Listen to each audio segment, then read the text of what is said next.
Catchment management is one of the most important things that has to be done to improve a river. Everyone often assumes that the problems a river has can be addressed within the channel that the water flows, but you have to think about where the rain is falling, as it is today, and the distance and what is between the point that raindrop hits the ground and the river. And when you start to think about that, you start to realise that how we manage the land really drives how healthy the rivers are. So if we're over applying nutrients, or if in urban areas there's leaking oil from cars, as the rain falls on that, it washes it into our rivers. So catchment management is about thinking beyond the river channel to the land in which the rain falls and then drains into the river.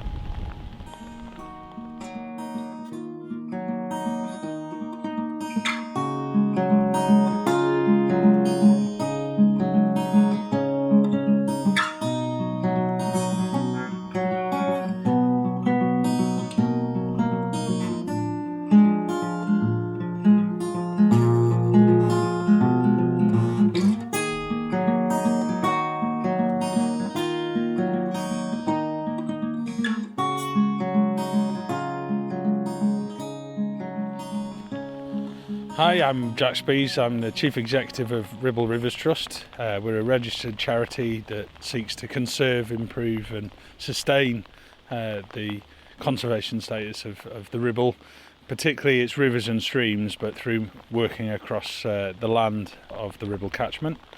I manage a team of very dedicated individuals of about 18 to 20 people who deliver a range of activities, from providing farm advice to education in primary schools and pretty much everything in between.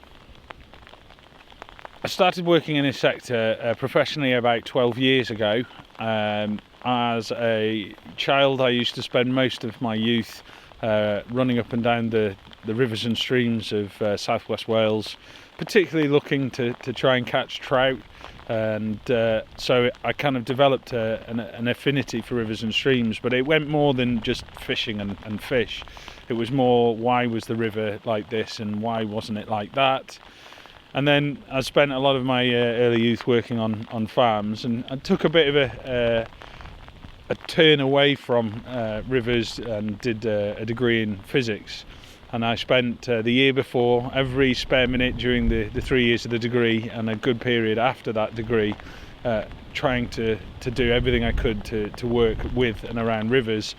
And at the end of another year off, sort of chasing a career from my first degree, I was sort of told in very explicit terms by a Highlander in northeast Scotland, Jack, you've spent every spare minute of your life trying to improve rivers. Why did you do a degree in physics? You should have done a degree in conservation or land management. And a light bulb popped on in my head. And so when I returned back to southwest Wales later that year, I just sort of Googled conservation and land management, and a master's course came up at Bangor, which I undertook the following year, and then started working managing an MOD estate, particularly the rural aspects of that estate. And a little while after that, I saw the job in the Ribble come up, and it really combined all of my passions, but all of my sort of professional interests, and haven't looked back since.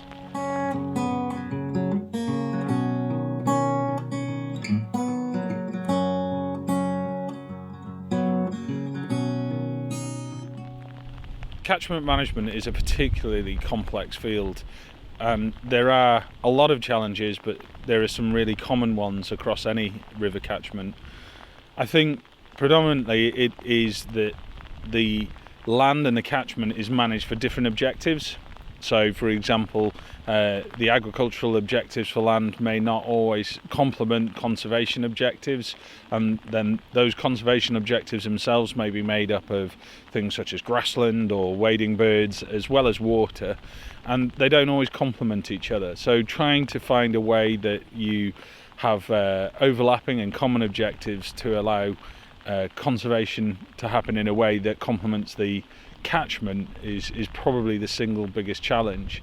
So maybe to try and explain that a bit better is that the objectives can often become siloed. So we are really focused on rivers, and we're really focused on birds, and we're really focused on farming, or we're really focused on recreation, and you know, it can feel often like the focus is around where we don't complement each other rather than where we do, and trying to find those shared objectives is probably the single biggest challenge.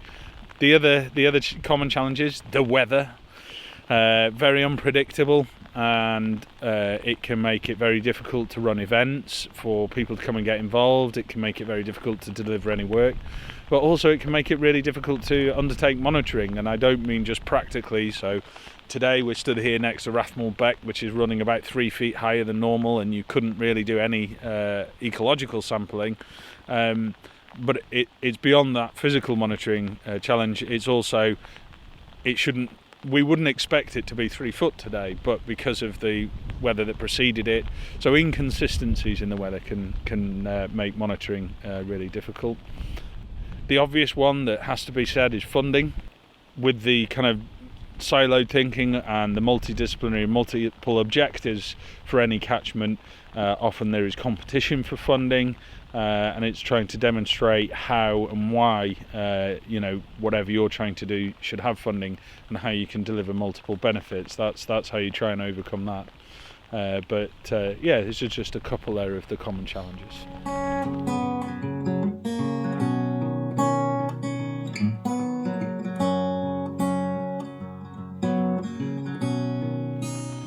When I'm not at work, I tend mainly to think about work, or rivers, I suppose, in general. So I have 2 young kids, and spend a lot of time with them, wherever possible, dragging them out to play in and around rivers and streams.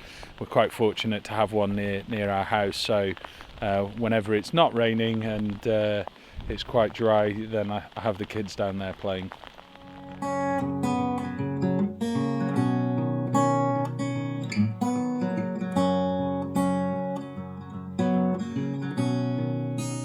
It's really hard to pick out a particular role model in this sector because it's such a multidisciplinary sector.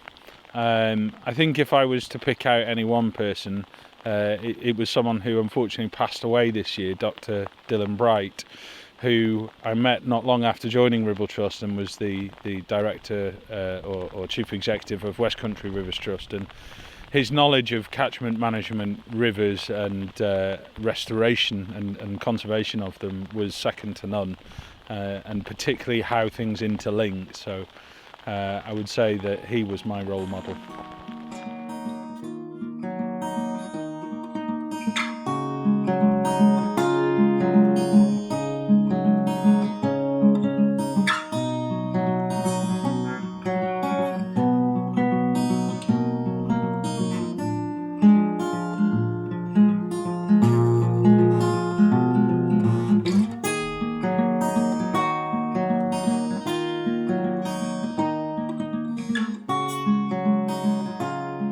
Previously mentioned some of the common challenges that we face in delivering catchment management, and nice heron flying overhead, making itself known.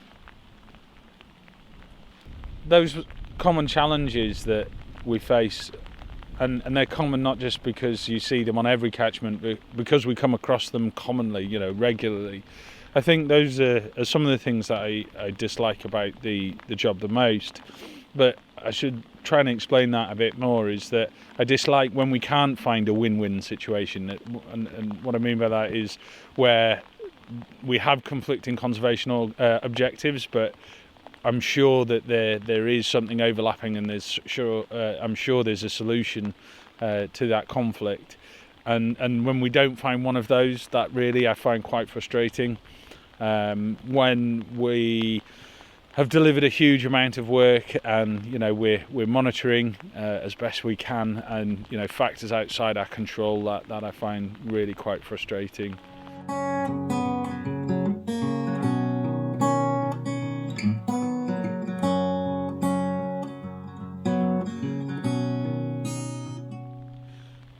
We often sit in the office and try and figure out what the one thing that someone at home could do to help improve the state of their rivers.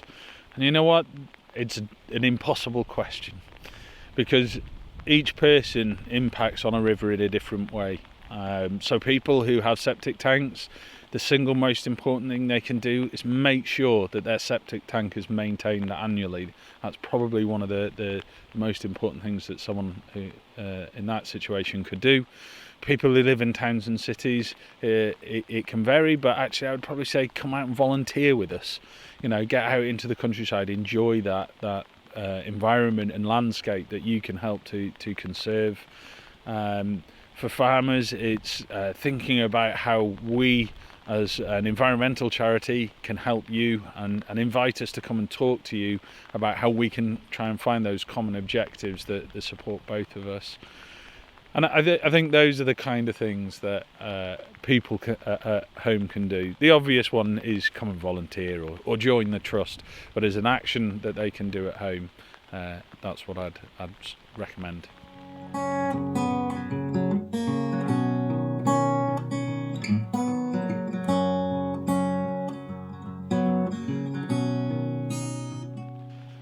So one of the things that I do enjoy particularly about my job is some of the strategy around catchment management. So coming up with new initiatives, processes and projects that will improve not just little bits of the river, but the whole catchment.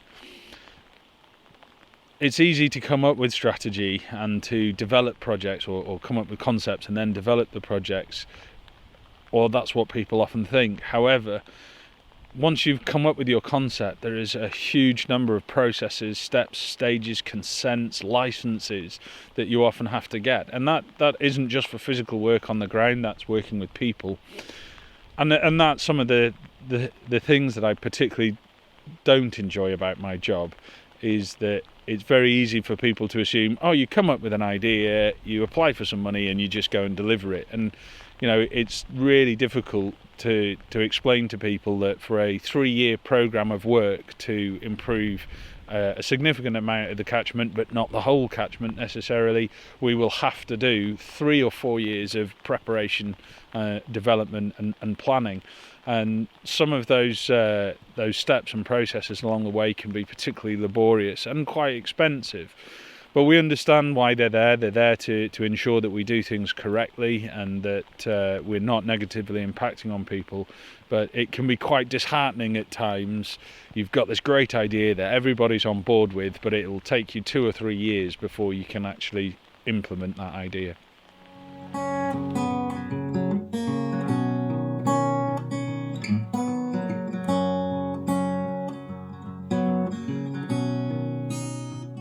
I'm often asked which has been my favourite or most memorable project, and the honest truth is that I don't know that I can ever pick one single project. There are several projects that spring to mind. One is the fish pass that we built adjacent to the Barrowford Heritage Centre, so a significant weir there that was blocking fish migration upstream. In a very highly visible and highly valued place, valued particularly by the local community. And we had an opportunity there to really go about delivering that project with input from the community. So the finished design of the fish pass was very much affected by how the community wanted it to appear. So sourcing the right kind of local stone, we actually changed the shape of the fish pass so that at a glance you wouldn't necessarily even see that the fish pass was there.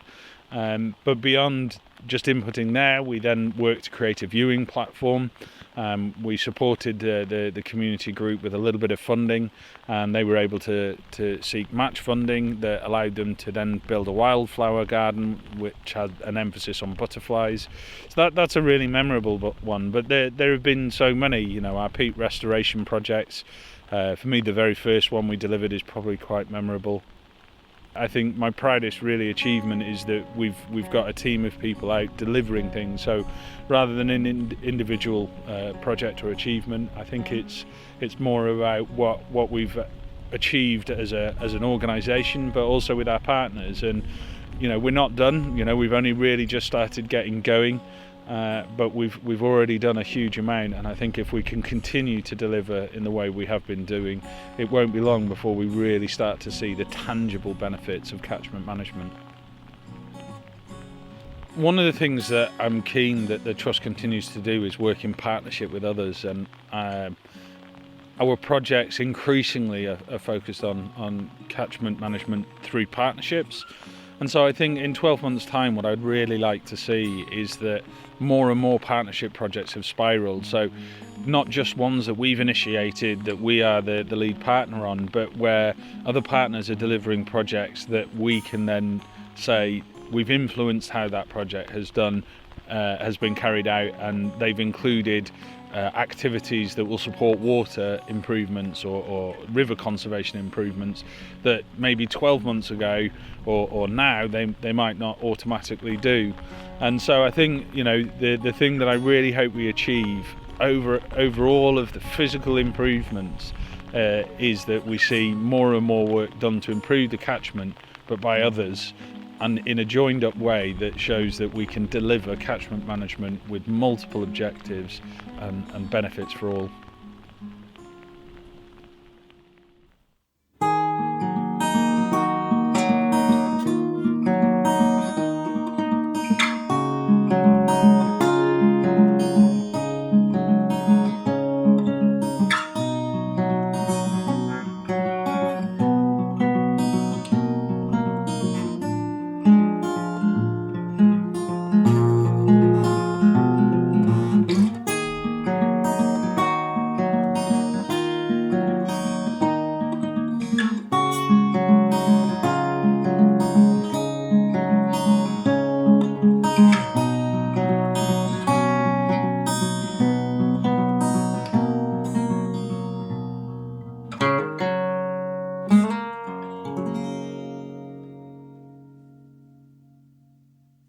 Our Talking Rivers series of audio productions has been brought to you by Ribble Rivers Trust as part of the Ribble Life Together project. It celebrates the rich cultural, social and natural heritage of the Ribble Catchment. Creating the series has been made possible by National Lottery players through the Heritage Lottery Fund. This episode was recorded and edited by Harvey Hamilton Thorpe. The soundtrack is called Wild Illusion and was composed by Nikos Taramanidis. For more episodes and information, visit ribblelifetogether.org.